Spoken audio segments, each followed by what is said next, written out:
Good morning, Windsor Star. Welcome to Food Facts. My name is Beatrice Fantoni. I'm the food reporter here at the Star, and with me is Vicki McHale. She's a registered dietitian and the author of The Athlete Can Cook. And today we're going to be looking at portioning out a balanced plate. So, hi, Vicki. Thanks again for coming in. Hey, thank you for having me, Beatrice.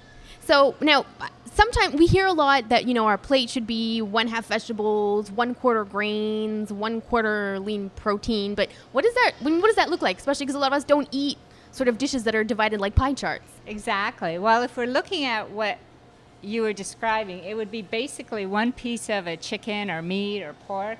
A serving size is 3 to 4 ounces, and about a cup worth of a starch, so a whole potato or 1 cup of pasta or rice, and at least a 1/2 cup or more of vegetables. The more vegetables, the better for satiety anyways.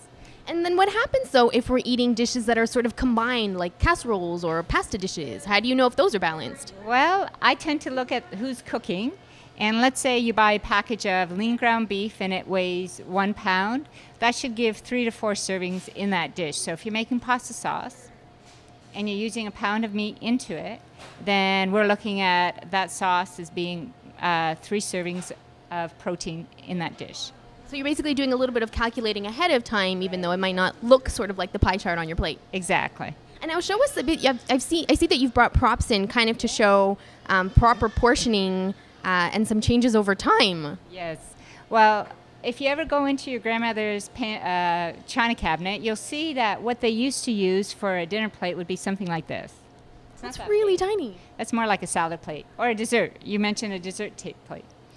And their cups were probably about 6 ounces compared to the cups we have today. We're just getting used to it. And I think we pick up those habits when we eat out in restaurants. We tend to see the serving sizes are larger, the fries are bigger, the burgers are bigger, pizzas are bigger. So we tend to bring that home and eat the same level too over time without realizing it. And so what's the best way sort of to kind of control for that? If you can, go back to using smaller plates because foods will look like you're having more on them by using that, the illusion effect. And try to complement your dishes with always having a larger bowl of salads or cooked vegetables on hand so that if you start to get hungry and that serving size isn't enough before you reach for more pasta or rice, try to have more of the vegetables. And I see there's also some chopsticks here. Yeah.